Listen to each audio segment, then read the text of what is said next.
প্রিয় শিক্ষার্থীরা, কি অবস্থা তোমাদের? আজকে তোমাদের জন্য একটা গদ্য নিয়ে আসছি, যেটা অবাগী স্বর্গ। এটা তোমাদের জন্য অনেক ইম্পর্টেন্ট, এসএসসি তেও আসতে পারে, যারা ক্লাস 9 উঠছো তাদের পরীক্ষায় আসতে পারে। তো আমরা বেশি কথা না বাড়িয়ে শুরু করি। তো অবাগী স্বর্গটা এক ধরনের ছোট গল্প। তোমরা তো জানো ছোট গল্পের জনক কে? রবীন্দ্রনাথ ঠাকুর। তো অবাগী স্বর্গ হচ্ছে ছোট গল্প, তোমাদের আগে পড়িয়েছিলাম সুভা ও ছোট গল্প এক ধরনের, অবাগী স্বর্গ ছোট গল্প। তো অবাগী স্বর্গ লিখছেন শরৎচন্দ্র চট্টোপাধ্যায়। অবাগী স্বর্গ লিখছেন শরৎচন্দ্র চট্টোপাধ্যায়। শরৎচন্দ্র চট্টোপাধ্যায়ের জন্মসালটা আমি এখানে লিখেছি, এটা মনে রাখবা। এটা তেমন ইম্পর্টেন্ট না, তাই এত বেশি করছি না। আর এটাতে আমি স্টার মার্ক দিয়ে রাখলাম যাতে তোমরা ভালো করে পড়ো। এটা দাগাবা কিন্তু, এটা তোমাদের বইয়ে আছে।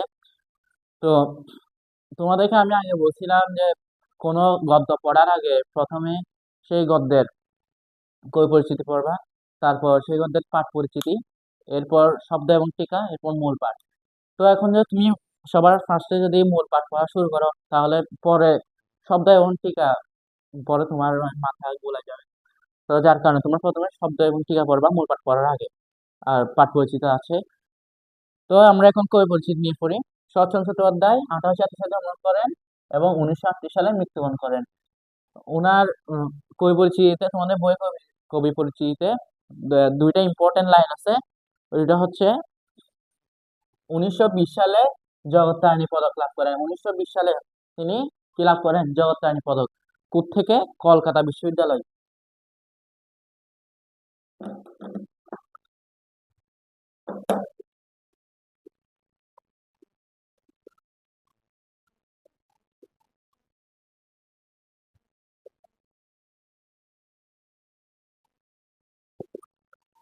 কলকাতা বিশ্ববিদ্যালয় থেকে তিনি জগত্তারিণী পদক লাভ করেন।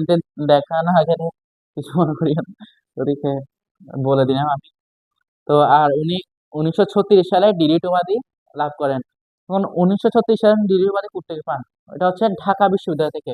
উনি কোত্থেকে পান? ঢাকা থেকে। ঢাকা বিশ্ববিদ্যালয় থেকে তিনি ডিলিট উপাধি লাভ করেন। এখন আমরা কবি পরিচিতি পড়েছি, এখন আমরা সোজা পাঠ পরিচিতির দিকে যাব। ওয়েট করে একটু। তোমাদের কিন্তু আমি যা পড়িয়েছি তা কিন্তু আহ, দাগাবা ভালো করে। তো তোমাদের দাগালে কি হবে? পরীক্ষায় যাওয়ার আগে হালকা করে বই পড়লে সব মুখস্থ হয়ে যাবে।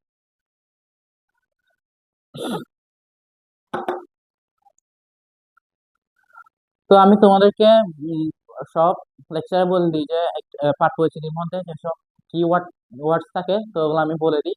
এবারেও অভাগী স্বর্গে কিছু কিওয়ার্ডস আছে, আমি আগে তা শেয়ার করি। অভাগী স্বর্গে কিওয়ার্ডস গুলো হচ্ছে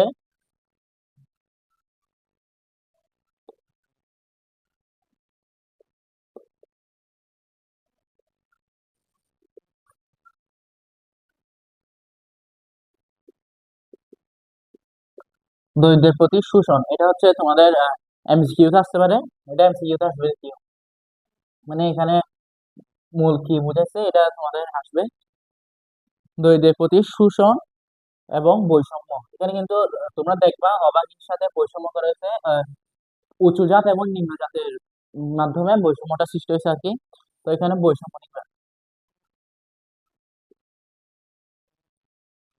এগুলা তোমাদের আহ, গ এবং ঘ এর জন্য অনেক ইম্পর্টেন্ট। গ এবং ঘ এর জন্য, গ এবং ঘ এর জন্য অনেক ইম্পর্টেন্ট গুলা। তো এগুলা পড়ে নিবা। আর তোমরা তো জানো গ এবং ঘ তে যেটা কমন ব্যাপার, এটা হচ্ছে তোমাদের উদ্দীপকে একজনের নাম বলে দিবে। আর আহ, মূল পাঠ থেকে যেটা গদ্য আছে, যেটা গল্প আছে, ওটা থেকে তোমার সাদৃশ্য বৈসাদৃশ্য, চরিত্রের সাদৃশ্য বৈসাদৃশ্য রিলেট করতে হবে। তো এটা তোমার আনসার করতে পারবা যদি বইটা ভালো করে পড়ো। এখন আমরা মূল পাঠের দিকে যাই। আর হ্যাঁ, তোমাদের এটা এটা অনেক মানে ইম্পর্টেন্ট যে থেকে এই অভাগীর স্বর্গটা রচিত হয়েছে। থেকে অভাগীর স্বর্গটা রচিত হয়েছে। তোমাদের বইয়ে আছে দেখবা প্রথম লাইনে, একদম পাঠ পরিচিতি প্রথম লাইনে থাকবে সুকুমার সেন শরৎ সাহিত্য সমগ্র। সুকুমার সেনের, দ্বারা আমি লিখে দিচ্ছি। এটা কিন্তু দাগাবা, এটা এটা আমি স্টার দিয়ে দিব। এটা দাগাব, এটা তোমাদের জন্য অনেক ইম্পর্টেন্ট।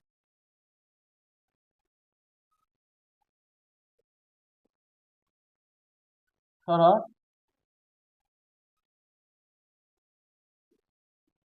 শরৎ সাহিত্য সমগ্র, বুঝছো? এটা হচ্ছে সুকুমার সেনের শরৎ সাহিত্য সমগ্র প্রথম খণ্ড থেকে এই অবাগী স্বর্গটা সংকলিত হয়েছে। তো এটা ছিল এই পাঠ পরিচিতি তোমাদের উম, একদম মেইন থিম না, এটা হচ্ছে মানে ইম্পর্টেন্ট যে টপিকটা ওইটা। তো আমরা এখন গল্পটা পড়বো, গল্পটা সম্পর্কে জানবো আর কি।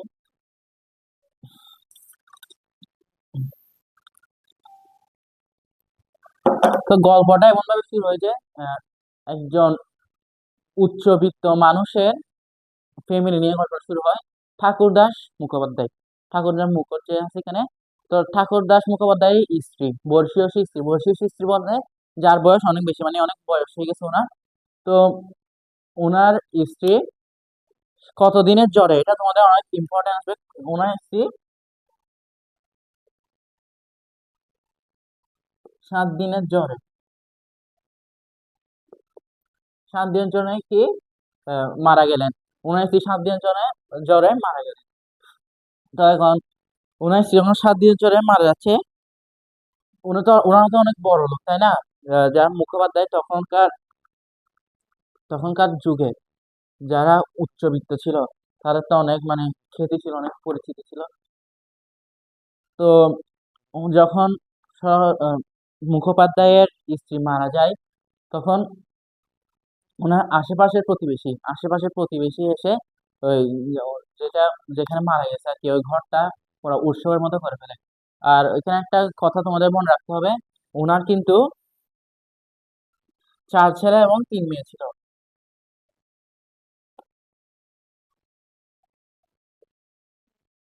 এটাও কিন্তু তোমরা দাগায় রাখবা, এটা তোমাদের বইয়ে আছে, 4 ছেলে 3 মেয়ে। ওনার 4 ছেলে 3 মেয়ে ছিল, প্লাস আবার ওদের ওদের ছেলে মেয়ে আছে, সন্তান সন্তানাদি আছে। এখন সকলে মিলে যখন ভিড় করছে, এটা লাগতেছে একটা উৎসব, লাগতেছে। এখানে খুব একটা মজার কথা হচ্ছে, এটা হচ্ছে আহ, এই সব সব উৎসব আয়োজন দেখে খুবই মনে হচ্ছিল 50 বছর, 50 বছরের বয়সী স্ত্রী আবার শ্বশুরবাড়িতে ফিরে আসছে। তো এটা তোমরা মনে রাখবা। তো তো এখানে আরেকটা কথা বলা হয়েছে তোমাদের, একটু যেতে এক পর্যায়ে বলা হয়েছে, গ্রামের এক প্রান্তে গ্রামের এক প্রান্তে গুরুর নদীর তীরে কি আছে? শ্মশান। তো এটা তোমাদের এমসিকিউতে আসতে পারে, শ্মশান কোথায় আছে? শ্মশান কোথায়? তোমাদের শহরের এক প্রান্তে গুরুর নদীর তীরে শ্মশানটা আছে। তো শ্মশানে নিয়ে যাওয়া খালি এখন, শ্মশান কি বাড়ির পাশে? শ্মশান তো বাড়ির পাশে না, এটা হচ্ছে নদীর তীরে। তো এখন শ্মশানে নিয়ে যাচ্ছে, ছেলে মেয়ে সবাই শ্মশানে নিয়ে যাচ্ছে। তো এক সময় কি করছে, অভাগী যে আছে, অভাগী হচ্ছে এই গল্পের মানে যা কেন্দ্রীয় চরিত্র, যাকে কেন্দ্র করে অভাগী স্বর্গটা ইয়া করা হয়েছে। তো যখন তাকে শ্মশানে নিয়ে যাওয়া হচ্ছিল, অভাগী স্বর্গ তার আঙ্গিনা থেকে, মানে তার যেটা মাঠ আছে, বাড়ির মাঠ আছে, ওইখান থেকে বেগুন তুলে, কি তুলে, এটা কিন্তু এমসিকিউতে আসতে পারে, বাট আমি দেখিনি যে আসছে কোথাও। তো বেগুন তুলে ও হাঁটে যাচ্ছিল।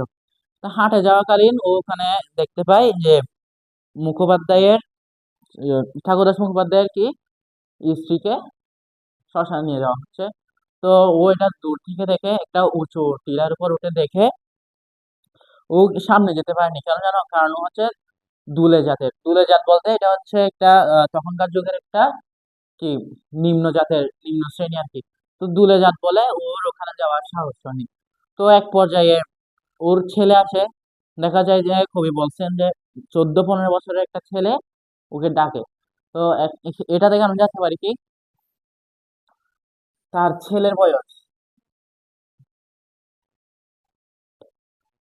একটা ছেলে আছে, তার বয়স কত? 14 না, 14 থেকে 15 বছর, 14 থেকে 15 বছর। আর এই ছেলেটার নাম কি জানো? কাঙালি। এই ছেলেটার নাম হচ্ছে কি? কাঙালি। পরে কিন্তু স্পেসিফিক ভাবে বলে দেওয়া হয়েছে কি, ছেলের বয়স কিন্তু 15। এটা আমরা পরে আসছি। তো কাঙালি ওকে ডাকে, ডেকে ওকে অনেক জিজ্ঞাসাবাদ করে আর কি, মানে তুমি কাঁদছো কেন, এই সেই করে। তো এক পর্যায়ে ওরা বাসায় ফিরে যায়। তারপর আরেকটা এমসিকিউ, এমসিকিউ না, তোমাদের ক এবং খতে অনুধাবন, সরি, জ্ঞানমূলক আসতে পারে যে এতদিন অভাগী এতদিন অভাগী কাঙ্গালের কাছে কি লুকাচ্ছিল। মানে ও এখানে একটা কথা বলছে দেখবা, কাঙ্গালের কাছে কিন্তু অভাগী ওর ভাতের, ওর যে ভাত থাকে না, ও যে খাওয়ার জন্য ভাত পায় না, ওটা কিন্তু কাঙ্গালের কাছে লুকাচ্ছিল। সবসময় বলতো কি, মানে আহ যেটা হাঁড়ি আছে, হাঁড়ির মধ্যে কিন্তু ভাত আছে, কিন্তু আসলে ভাত থাকতো না, এটাই কাঙ্গালের কাছে লুকাতো। কিন্তু এবার কাঙ্গালি ছাড় দেয়নি। কাঙ্গালি আহ ভাত আছে কিনা হাঁড়ি উল্টায় দেখছে, দেখে কি এক একজনের পরিমাণ ভাত আছে। তো এটা দেখে অনেক কষ্ট পায়। ওকে হালকা হালকা হালকা পাতলা বকাঝকা করে। তো এখন ও যখন মুখোপাধ্যায়ের স্ত্রীকে শ্মশানে নিয়ে যাওয়ার আহ, ব্যাপারটা দেখে, তখন ও একটা শখ জাগে যে ওর ছেলে কাঙালিও যদি তাকে এরকম ভাবে আহ, আগুন দেয়। তখন একটা কুসংস্কার ছিল যে ছেলের হাতের আগুন, আগুন যদি পাওয়া যায় তাহলে সে কনফার্ম স্বর্গীয়, সে স্বর্গে যাবে। তো এখন অভাগীয় সেই শখের ইয়াতে আছে। তো সেও শখ করে যে তার ছেলে তাকে আগুন দিবে এবং সেও স্বর্গে যেতে পারবে কার মতো, আহ মুখোপাধ্যায় স্ত্রীর মতো। তো সে যখন আগুন দিচ্ছিল, তখন সে দেখতে পায় যে উপরে আগুন দিলে তো কাঠে আগুন ধরালে দিয়ে তো উপরে ধোঁয়া ওঠে না। তো ও তখন দেখতেছে ওখানে রথ করে কে মুখোপাধ্যায় স্ত্রী স্বর্গে যাচ্ছে, রথে বসে স্বর্গে যাচ্ছে কে মুখোপাধ্যায় স্ত্রী। তো এটা দেখে ওর অনেক ইচ্ছা জাগে। তো পরে আমরা আগাই একটু।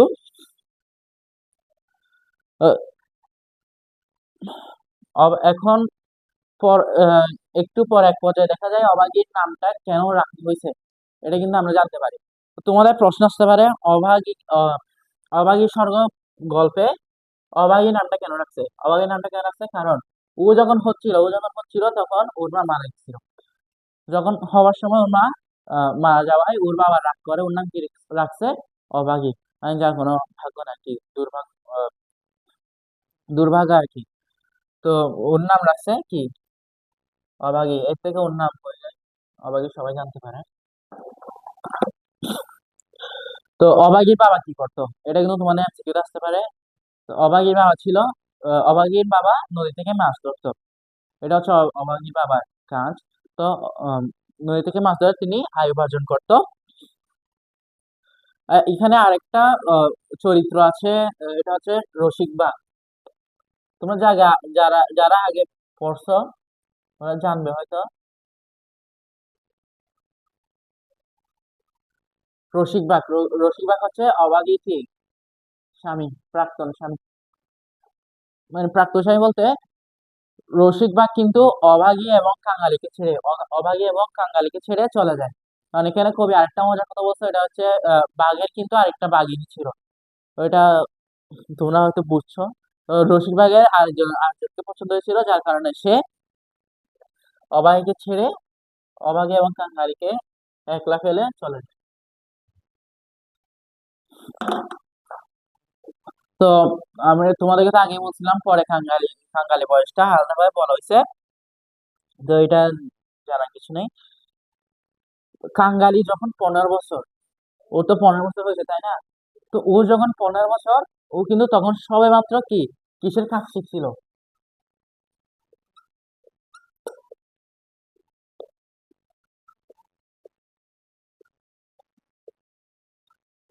কাঙালি কিন্তু সবেমাত্র বেতের কাজ শেখা শুরু করছিল। মানে ও তখন বেতের কাজ করে আর কি। তো বেতের কাজ শুরু করার সময় শুরু করার সময় না, শুরু যখন করছিল এর কিছুদিন কথা বলতেছে আর কি, কিছুদিন পরের কথা বলতেছে আর কি। তো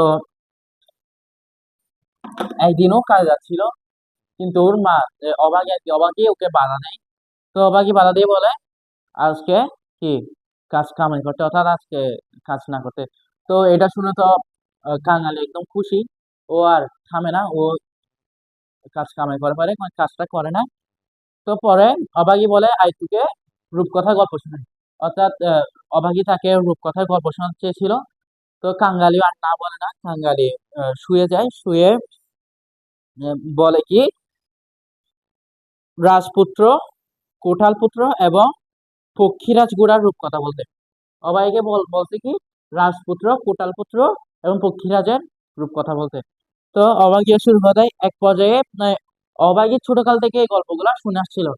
তো এক পর্যায়ে কি হয়, অভাগীর ছোটকালে যেসব ঘটনা শুনে আসছিল ওইগুলোর না বলে ও নিজ থেকে অন্য কিছু বলতেছে। ও উল্টাপাল্টা কথা বলছে, মানে যেগুলো কোনো ব্যাপারে ভিত্তি হয় না আর কি। তো ও শুনেনি, কেউ নিজ থেকে বলতেছে। তো মানে জ্বর এতটাই বেড়ে গিয়েছিল যে মানে এটা হচ্ছে ওর আহ, জ্বরের যেটাই আর কি আশঙ্কা আর কি। তো এটা জ্বর শুরু হচ্ছিল, জ্বরটা বাড়তেছিল, ওর কথার ভঙ্গি ওটা মানে উল্টাপাল্টা হয়ে যাচ্ছিল, ও কিছু বলতে পারতেছিল না। তো এর এক পর্যায়ে ওর অবাগীর বয়সটা বলা হয়। অবাগীর বয়স ছিল 30 বছর। 30 বছর না, এক্সাক্ট 30 বছর না, অবাগীর বয়স ছিল 30 বছরের কি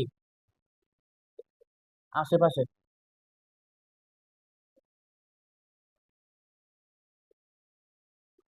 লেখা বোঝা না গেলে বলিও। 30 বছর আশেপাশে বলতে 30 বছর হয়নি, কিন্তু হবে। তো 29 প্লাস আর কি। তো 30 বছরের আশেপাশে তার বয়স। তো এই 30 বছরে কিন্তু তার সে মৃত্যুবরণ করে।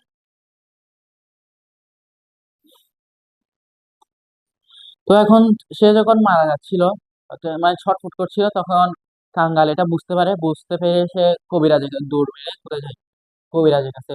তো কবিরাজ তো সে দুলে জাত বলে থাকে, দিচ্ছিল না, আহ, পথ্য বা ওষুধ দিচ্ছিল না। তো সে তাকে 1 টাকা কি দেয়, প্রমাণী দেয়, একটা কি প্রণামী, sorry, প্রমাণী বলছে।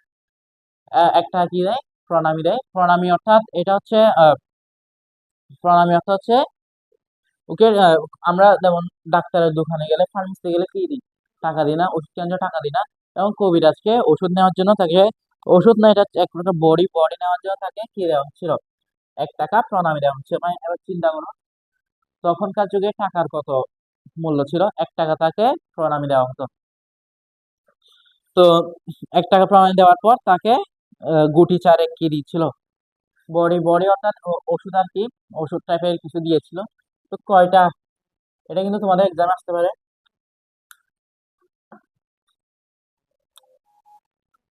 কয়টা দিছিল, গুটি চারেক।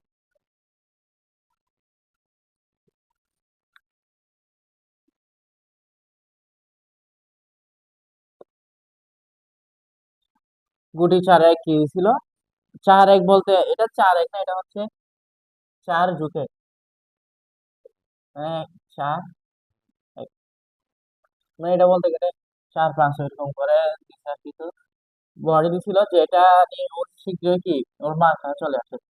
তো অবাগীর কাছে যখন আসে, অবাগীকে দেয়, বলছে এগুলা খেলে তুমি ঠিক হয়ে যাবে। তো অবাগী কি করে, ওই যেগুলো ওষুধ দিছে ওইগুলা মাথায় হালকা করে টাচ করে আগুনে ফেললে, কেন বলছে উনানে ফেলে দেয়। উনান মানে হচ্ছে আগুন। উনান মানে কি, উনান না, এটা হচ্ছে উনুন। উনুন মানে হচ্ছে কি আগুন। তো ও আগুনে ফেলে দেয়, বলে এটাতে ভালো হলে হবে, না হলে নেই। এরকম আমরা একটা কথা বলি না, হইলে হবে, না হলে নেই, এরকম একটা ইয়া করে ও এটা আগুনে ফেলে দেয়। তো এটা ও ঠিক হয় না আর কি। তো কাঙ্গালি বলতেছে এগুলো যদি তুমি খেতা, মানে এগুলো যদি ও খাইতো তাহলে ও সুস্থ হয়ে যেত। তো এটা বলতেছিল। আরো অনেকজন আছে, এর মাঝে আরো অনেকজন আছে তাকে, যেমন হরিণের শিং দোয়া পানি, হরিণের শিং দোয়া পানি খেতে বলছে। আরো আরো দু একটা আছে। তো কল্যাণী বলতেছে কবিরাজের ওষুধে যদি কাজ না হয়, কবিরাজের ওষুধে যখন কাজ হয়নি, ওদের ওষুধে কি হবে, ওদের মন্ত্রে কি হবে। তো ওগুলা আর কাজে লাগানি, ইউজ করেনি আর কি। তো এক পর্যায়ে দেখা যায় যে একটা কথা বলছে, আমি দেখিও আমি যেগুলো স্টার দিচ্ছি ওগুলো কিন্তু ভালো করে পড়বা, ওগুলো দেখাবা। ও দাগাবাজ, কিন্তু ও দাগাবাজ।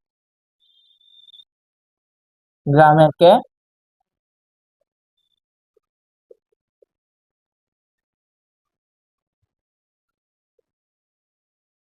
গ্রামের ঈশ্বর নাপিত। গ্রামের ঈশ্বর নাপিত কি জানতো? নাড়ি দেখতে জানতো। নাড়ি বলতে কিরকম, যেমন ধরো কেউ মারা গেছে নাকি বেঁচে আছে, ওইগুলো দেখতে জানতো আর কি। তো নারী দেখতে জানতো কে? গ্রামের ঈশ্বর নাপিত। এটা তোমাদের এমসিকিউ তে আসতে পারে। আবার ক, খ, গ তে, মানে যেগুলো সৃজনশীল আছে ওগুলোর মধ্যে ক তে আসতে পারে, অর্থাৎ জ্ঞানমূলক তোমাদের এটা আসতে পারে। তো ও যখন যাচ্ছিল, যাচ্ছিল অবাগী বলছে কি তার বাবাকে ডাকতে, অর্থাৎ রসিক বাঘকে ডাকতে বলতে কি মা যাচ্ছে পায়ের ধুলো, পায়ের ধুলো দিতে বলছে। তো রশিদ বাগকে কি কি দেওয়ার জন্য ডাকতে বলছে? পায়ের ধুলো দেওয়ার জন্য ডাকতে বলছে। আর ফেরার পথে নাপতে বৌদি নাপতে বৌদি থেকে কি আনতে বলছে? আলতা। আলতা রং, যে লাল রঙের মনে হয়, হিন্দুরা চিনবে। তো আলতা নিয়ে আসতে বলছে, কারণ কি? কারণ হচ্ছে নাপতে বৌদি তাকে অনেক ভালোবাসতো। এখানে আরেকটা তোমাদের কি হতে পারে, কে অভাগীকে কি ভালোবাসতো। তো এখন এটা লিখলাম না কি আর। তো কে অভাগীকে ভালোবাসতো, এখানে তোমাদের এমসিকিউতে যদি ইয়া থাকে, কি বলে, আহ, কাঙালি থাকে, কাঙালি থাকলে কাঙালি দিবা। আর যদি কাঙালি না থাকে তাহলে দিবা কি নাপতে বৌদি।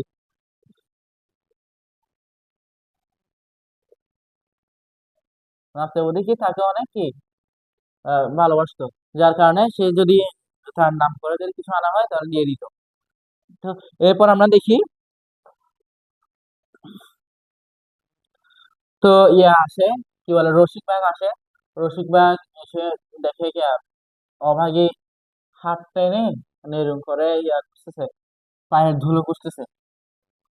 তো গ্রামে প্রায় সবাই আসে যারা ওকে চেনে আর কি। তো সবাই আসে।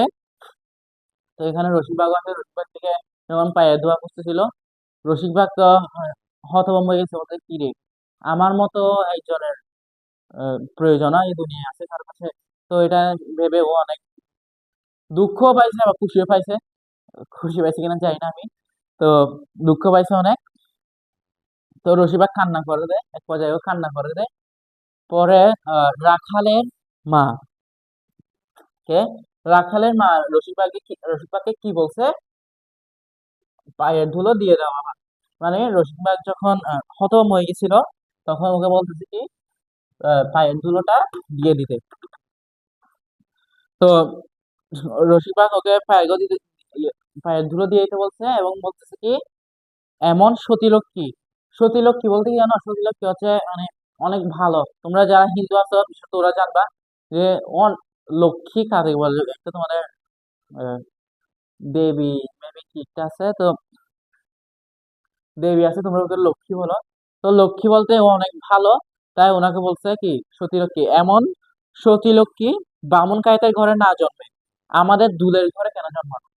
মানে কথা হচ্ছে ও এত ভালো, ও কেন বামুন কাইতের ঘরে জন্মায়? বুঝছো? তো ও কেন এত নিম্ন জাতের, এত নিচু জাতের জাতে কেন জন্ম হয়েছে আর কি, নিচু জাতে কেন জন্ম হয়েছে? তো এটা প্রশ্ন করছে। এটা তেমন ইম্পর্টেন্ট না, তাই আর লিখলাম না। তো পরে দেখি, পরে আহ, যখন এক পর্যায়ে অভাগী যখন মারা গেছে আর কি, তো মারা যাওয়ার সময় ওকে তো ইয়া করছিল, কাঙালিকে তো বলছিল যে গাছ আনতে, পায়ের ধুলো দিতে, তারপর কি নিজ হাতে যাতে সে তার মাকে পোড়ায়, এই কথাগুলা মানে ওর কাছে উইশ করছিল। তো ও ওগুলা করার জন্য উঠে পড়া লাগছে। তো ওদের প্রাঙ্গণে, প্রাঙ্গণ বলতে তোমরা বুঝো, প্রাঙ্গণ মানে হচ্ছে মাঠ।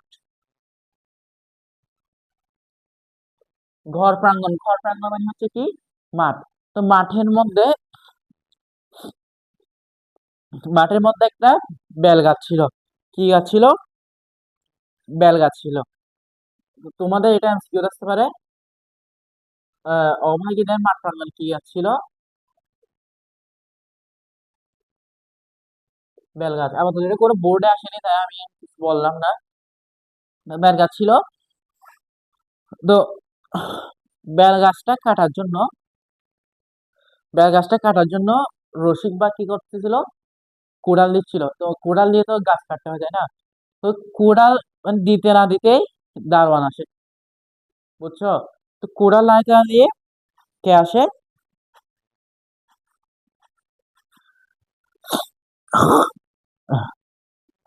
কোদাল দিতে না দিতে দারোয়ান চলে আসে। বেল গাছ, আচ্ছা তোমাদের এটা প্রশ্ন আসতে পারে যে বেল গাছটা কোথায় ছিল? বেল গাছটা কোথায় ছিল?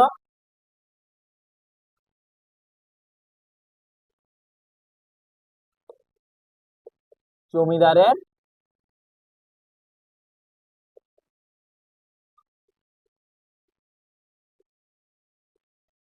জমিদারের কুটির প্রাঙ্গণে কি বেল গাছটা ছিল?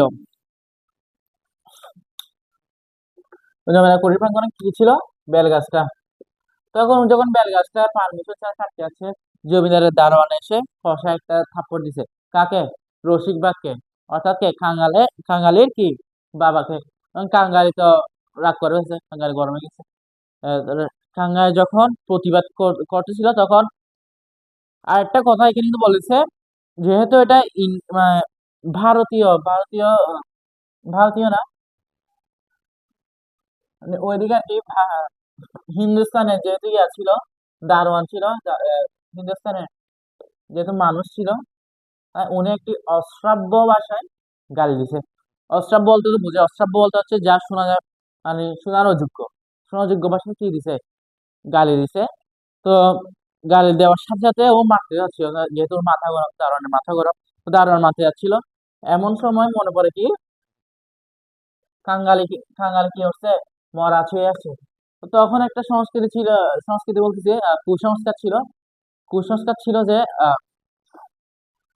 যে মরা ছুঁয়ে আসে সে অপবিত্র, বা তাকে তাকে ছুলে ঔষধের ইয়ে আছে আর কি, প্রভাব পড়বে, ঔষধের প্রভাব পড়বে। তো সেই ভয়ে আর তাকে মারেনি, তো তাকে ছুঁইনি। তো এরপর জানতে পারে যে কি এই গ্রাম একটা কি আছে, কাচারি আছে, বুঝছো? তো কাচারির গোমস্তা হচ্ছে কে? অধর রায়। অধর রায় হচ্ছে কি কাচারি গোমস্তা, গোমস্তা। সরি, একটু প্রবলেম হচ্ছে আমার, সর্দি। তো এটা এটা তোমার ইয়াদ আসতে পারে, এমসিকিউ।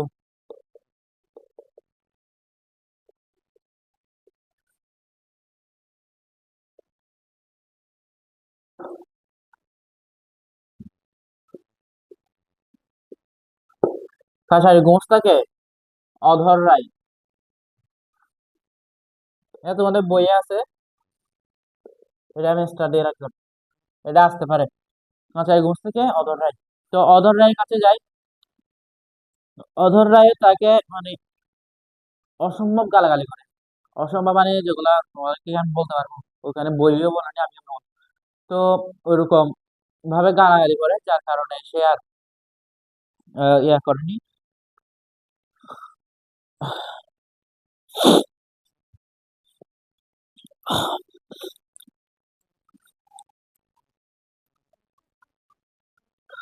তো এখন যখন খাঙ্গালিকে কার্ড দিচ্ছিল না, কেউ যখন কার্ড দিচ্ছিল না, মানে যখন অধর রায়ের কাছে এসে অধর রায় বলতেছে তুই কোন জাতের, মানে কাঙ্গাই জিজ্ঞেস করতেছে তুই কোন জাতের, তো কাঙ্গাই ভয় নামে বলছে আমি দুলে জাতের।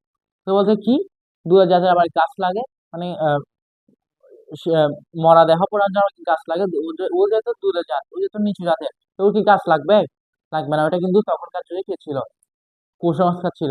তো ওকে অনেক দৌড়াই দেয়। আর একটা অপমানজনক কথা বলছে যে ও যেহেতু মরা ছুঁয়ে সেই ঘরে আসছে, সেহেতু ওই ঘরটা কি করতে বলছে? গোবর জল। গোবর জল অর্থাৎ বললাম না কি, তো গোবর জলের মাধ্যমে সে ঘরটা কি পরিষ্কার করতে বলছে। অবশ্যই গোবর জল দিলে আরো বিচ্ছিরি হয়ে যাবে, গন্ধযুক্ত হয়ে যাবে। তো গোবর জল দিয়ে কি করতে বলছে? ওটা পরিষ্কার করতে বলছে। তো এক পর্যায়ে ও যখন রাস্তায় হেঁটে যাচ্ছিল, তখন মুখোপাধ্যায়কে ওই যার বর্ষীয় স্ত্রী মারা গিয়েছিল। তো ওনাকে দেখার পর সে উনা থেকে কে কাঙালি মুখোপাধ্যায় থেকে কি করে, কাঠ খুঁজে। তখন মুখোপাধ্যায় বলে সামনে কয়েকদিন পর তার কি কাজ আছে, তার কাঠের সংকট আছে, যার কারণে সে তাকে কাঠ দিতে পারবে না। তো তাকে অস্বীকার করে দেয় আর বলে যে দুলে জাতের কিসের কাঠ, মানে কি কাঠ লাগার কি আছে। তো এরকম বলে। তো আচ্ছা, এর আগে তোমাদেরকে আরেকটা কথা বলে দিই। ওটা হচ্ছে অধর রায় গাছ কাটার জন্য, অধর রায় গাছ কাটার জন্য কাঙালি থেকে কত টাকা খুঁজেছিল, বুঝছো? তো ওইটা বলবা তুমি কি, 5 টাকা। মানে ইয়া থাকবে আনসার 5 টাকা। তো তোমরা কিন্তু দাগাই ফেলবা। ও খুঁটিনাটি এমসিকিউ তো, এগুলা পড়তে হবে। তো 5 টাকা খুঁজছিল কে, অধর রায়। তো যাকে এদিকে না যায়। তো মুখোপাধ্যায় তো মানা করে দেয়। এবার পরে ও আরেকটা যেতে কাকে দেখে, দেখে না, এখানে বলা হয়েছে আর কি, মুখোপাধ্যায়ের বড় ছেলেকে দেখে। কাকে দেখছে, মুখোপাধ্যায়ের বড় ছেলে। তো বড় ছেলে রাস্তা দিয়ে কাজে যাচ্ছিল, হেঁটে যাচ্ছিল। এমন সময় শুনতে পাই কি, এটা কিন্তু আমি একদম মাস্ট লিখে দিচ্ছি, এটা তোমাদের এক্সামে আসতে পারে। এটা হচ্ছে কি, দেখো, এটা তোমাদের নিচের দিকে আছে বইয়ে।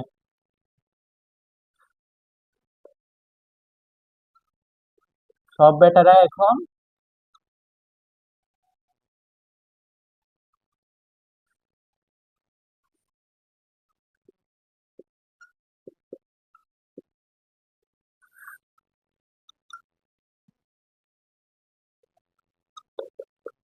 এটা বলবে, বুঝছো? সব বেটারা এখন বামুন খায়ের হতে চায়। তো এটা বলার পর এখানে বলবে কি, ব্যাখ্যা করো। এটা তোমাদের খ নাম্বার আসতে পারে, খ নাম্বার আসতে পারে, বুঝছো? এটা তোমাদের সৃজনশীল খ নাম্বার আসবে। সব বেটারা এখন কি বামুন খায়ের হতে চায়, বলছে এটা ব্যাখ্যা করো। এটা দ্বারা কি বোঝানো হয়েছে? তো এটা দ্বারা হচ্ছে বামুন ছিল তখন, তখনকার যুগে, আগের যুগে আর কি। তো তখন বামুন ছিল কি, এক প্রকার ধনী, মানে অনেক ধনী একটা জাত। তো বলছে সব বেটারা এখন বামুন খাইতে হচ্ছে, মানে বামুনের মধ্যে কি হতে পারবে, মানে এত ধনী সবাই তো আর বামুন খাইতে হতে পারবে না। কি আমি কি বিল গেটস হতে পারবো? হতে পারবো না। আমি কি মার্ক জাকারবার্গ হতে পারবো? পারবো না। এরকম সব ও যেহেতু দুলে জানে, ও সেখানেও আবার কি চাচ্ছে, কাঠ খুঁজতেছে কি করার জন্য, মৃতদেহ পুরানোর জন্য কি কাঠ খুঁজতেছে। তো তাই লোকজন বলতেছে কি সব বেটারে এখন বামুন কাইত হতে চায়। এটা তোমরা গাইডে পাবা, এটা অনেক ইম্পর্টেন্ট, এটা দাগায় রাখো। তারপর আমরা একটু পরে যাই, দেখি কি আছে। তো এখন ও যখন ইয়া পাচ্ছে না, তাতে কাঠ পাচ্ছে না, কিছু করার নাই ওর। ও একটা ইচ্ছা তো পূরণ করছে, যে স্বামীর ধুলো দিছে ইয়াকে, অভাগীকে স্বামীর ধুলো দিছে, পায়ের ধুলো দিছে। তারপর আরেকটা ইচ্ছা ছিল যে নিজ হাতের, নিজ ছেলের হাতের আগুন পাবে কে, অভাগী মরার সময় নিজ ছেলের হাতের আগুন পাবে। তো কিন্তু এটা তো আর পারলো না, কে, কাঙ্গাই তো আর এটা সম্ভব করতে পারলো না। অসম্ভব কিছু ছিল না অবশ্য, কিন্তু এটা ও করতে পারলো না। যার কারণে তাকে নদীর চরে গর্ত করে কি অভাগীকে শুয়াইছে। মানে নদীর চরে ওকে কি গর্ত করছে, গর্ত করে ওকে কি ওখানে কবর দিয়ে দিছে। মানে তখন তো আর ওকে কাঠ দিয়ে ইয়া করে, এত টাকা দিয়ে ওকে ইয়া করতে পারতো না, পুরাতে পারতো না। তাই ওকে কি করছে, নদীর চরে কবর দিয়ে দিছে সবাই মিলে। তো তোমাদেরকে তো এটাই ছিল মূল গল্প, মানে মূল থিম। আমি ছোট করে বলছি তোমাদেরকে, এটা তোমরা পড়বা ভালো করে। আর ভাই আমি বলে দিচ্ছি, বইটা কিন্তু ভালো করে পড়বা। বই যেসব খুঁটিনাটি ধরো একটা তুমি লাইন পড়ছো, একটা লাইন পড়ছো, এটাকে তুমি আবার উল্টা প্রশ্ন করবা, এটা যদি কোনো উত্তর হয় কিনা দেখবা। এটা যদি কোনো উত্তর পাও, কোনো এমসিকিউ বা কোনো জ্ঞানমূলক পাও, তাহলে সাথে সাথে এটা কি করবা, দাগাবা। এটা তুমি নোট করবা।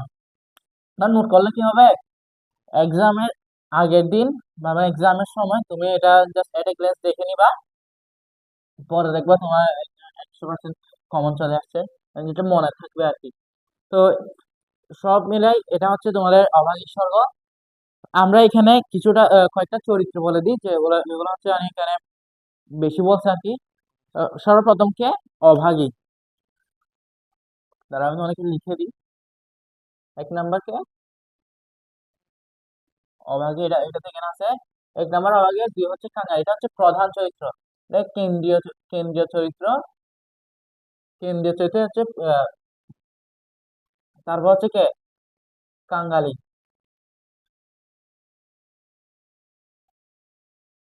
কাঙালি হচ্ছে কে অভাগীর ছেলে, যার বয়স 15 বছর। যদি আচ্ছা তোমাদের একটা কথা বলি, যদি এমসিকিউতে 14 থেকে 15 এরকম কিছু দেওয়া থাকে, 14 থেকে 15 এরকম কিছু দেওয়া থাকে, তাহলে তোমরা 14 থেকে 15 দেখাবা। আর যদি এমন দেওয়া থাকে যে শুধু 15, শুধু 15 দেখালে তুমি কি দেবা? তুমি ধর 14 15 এরকম আছে, তাহলে তুমি দিবা কি শুধু 15, 14 কিন্তু দেখাবা না।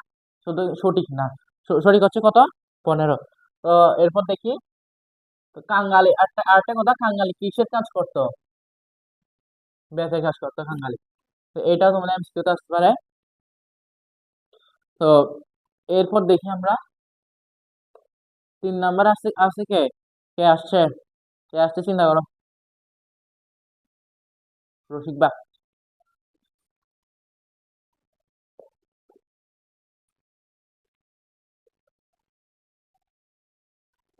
রসিক বাঘ হচ্ছে অন্যতম চরিত্র এখানে। রসিক বাঘ হচ্ছে অভাগীর আহ, অভাগীর হচ্ছে স্বামী, কাঙ্গালি বাবা। আহ, ও হচ্ছে কি রসিক বাঘের একটা ভাগিন ছিল আর কি, মনে করে দিলাম। তো এরপর এরপর হচ্ছে 4 নাম্বার। আচ্ছা তোমাদেরকে তো বলা হয় যে প্রথমে যাদের নাম আছে ওদের নামই বলে নিলাম। প্রথম আছে কে মুখোপাধ্যায়, এ বসিরহাট স্ত্রী। ওরা হচ্ছে অন্যান্য চরিত্র, মানে ওদেরকে ওদের কথাই একবারই বলা হয়েছে। মুখোপাধ্যায়ের কথা মনে হয় 2 বার বলা হয়েছে। মুখোপাধ্যায়ের বড় ছেলে আছে একবার, আর এ আর কি। তারপর কি আছে রাখালের রসিকবাগ আছে। তারপর হচ্ছে কি দারোয়ান।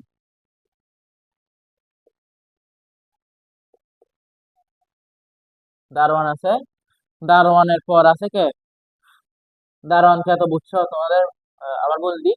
দারোয়ান হচ্ছে যে কাঙালিকে কার্ড নিতে বাধা দিছে, ওইটা হচ্ছে ইয়াকে রসিকবাগকে যে থাপ্পড় মারছে, ওটা হচ্ছে কষে একটা থাপ্পড় মারছে, ওটাকে মারা উচিত। তো থাপ্পড় মারছে দারোয়ান। তাও অশ্রাব্য ভাষায় গালি দিছে। অনেক অনেক ব্যাড সাইড আছে ওর। আর বললাম না কি বল বই আছে। তারপর আছে কে অধর রায়। তোমরা কিন্তু কমেন্ট করবা, যা কিছু না বুঝলে কমেন্ট করবা, লেখা যদি বাজে হয় এটা কমেন্ট করবা। পরবর্তী ক্লাসে আমি একটু করবো আর কি, লেখা ভালো করে আসবো। তো অধর রায় হচ্ছে কে গুমস্তা, কাচারির গুমস্তা কে অধর রায়।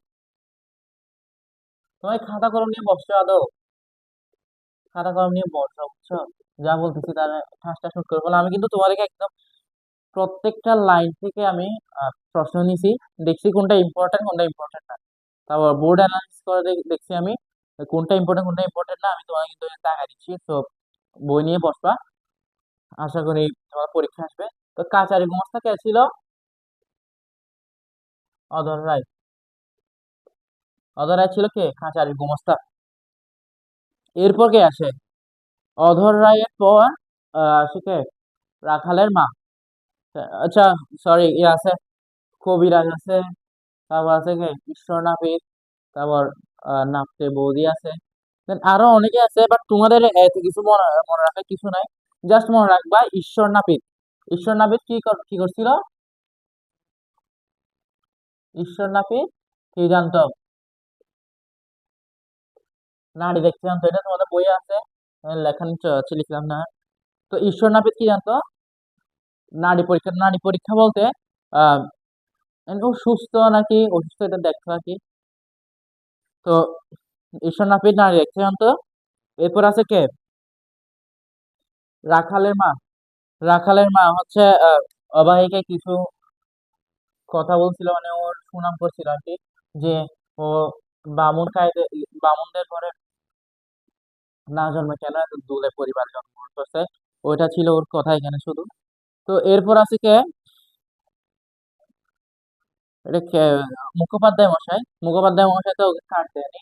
মুখোপাধ্যায় বড় ছেলে হালকা রকম শুনছে যে ওইটা আহ, সকল বেটারা এখন বামুন খাইতে হতে চায়, ওইটা শুনছে। জাস্ট ইট, আর কিছু নাই, এতটুকুই তোমাদের ইয়া কি বলে, নাম তো বলে গেছি অবাগেশ্বর হচ্ছে এতটুকুই। তো তোমাদেরকে আবার রিভিশন করে দিলাম একটু, তোমাদেরকে চরিত্রগুলো দেখা দিলাম একটু মুছে।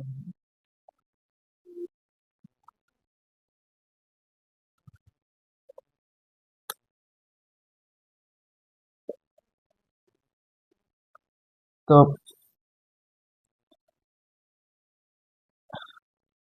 এটা প্রথম কথা হচ্ছে, এটা কি ছোট গল্প, যেটা মনে রাখবা। তারপর বইয়ে থাকা শরৎচন্দ্রের জন্ম মৃত্যু তারিখ, তারিখগুলো গুলো মনে রাখবা। দেন শরৎচন্দ্র 1920 সালে কি পাইছে,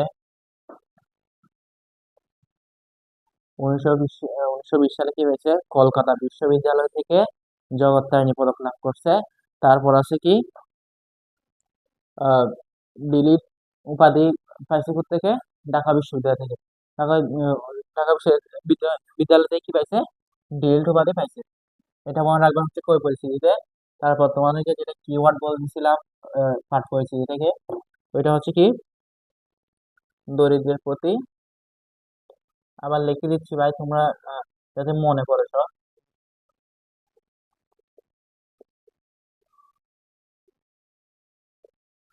দরিদ্রের প্রতি শোষণ,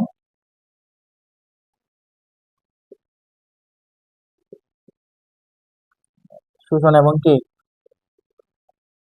বৈষম্য,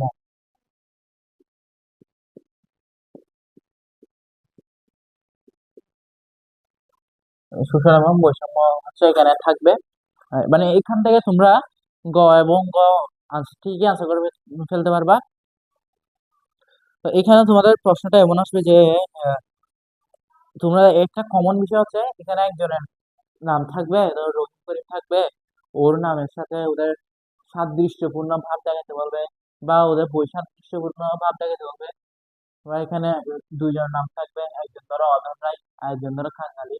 তো বলবে যে উম, কাঙ্গালির সাথে এই ছেলেটার সাদৃশ্য দেখাও, অধর রায়ের সাথে আহ, অধর রায়ের সাথে অন্য একটা মানুষের কি সাদৃশ্য বৈসাদৃশ্য এরকম কিছু দেখাও।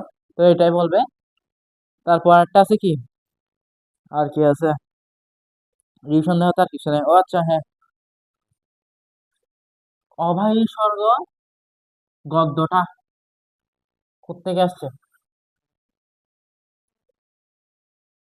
অভাগী স্বর্গ গদ্যটা কোত্থেকে আসছে, সুকুমার সেন রচিত। সুকুমার সেনের কি,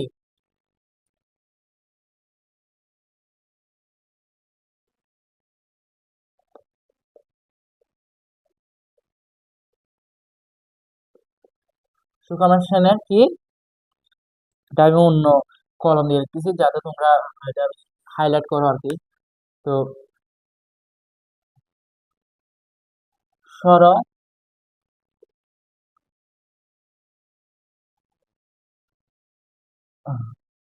শরৎ কি, সাহিত্য শরৎ সাহিত্য সমগ্র,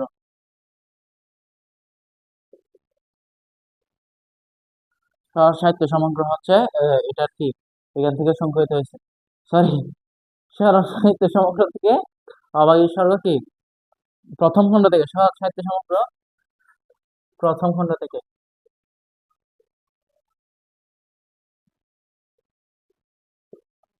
প্রথম খণ্ড থেকে এটা কি সংকলিত হয়েছে। তো এটা ছিল আজকের ক্লাস, তোমরা কিন্তু ভালো করে পড়বা। আচ্ছা, ওইটা কি বলছিলাম তোমাদেরকে, বর্ষিয়াসী স্ত্রীকে কোথায় কবর দেওয়া হচ্ছিল, গরুর নদী, গরুর, সরি কি বলে, গরুর নদীর তীরে শ্মশানে। এটা একবার লিখে দিই, লাস্টের দিকে একটু দেখা বুঝছো, লাস্টের দিকে দেখলে কি হয় জানো, মানে ওখানে স্যার একটু মাইন্ড গুলো এটা না, এটা হাসি তামাশা করতে পারবো। তো কি সরি।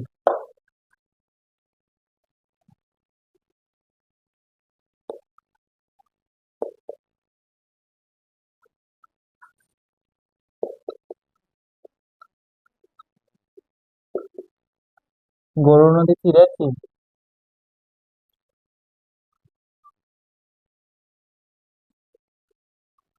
গরু নদীর তীরের কি শ্মশানে। তো গরু নদীর তীরের শ্মশানে কিন্তু তাকে কি স্বয়ং করা হয়েছিল। তো আজকের জন্য এটাই। আর ভাই, আজকে আমি অনেক ক্লান্ত, যার কোনো ভালো করে ক্লাস নিতে পারিনি। কোনো ভুল কোনো ভুল হলে ক্ষমা করে দিও। তো আজকে এতটুকুই। নেক্সট ক্লাসে আমরা অন্য গদ্য বা পদ্য নিয়ে চলে আসবো। আমাদের সাথে থাকি। আসসালামু আলাইকুম।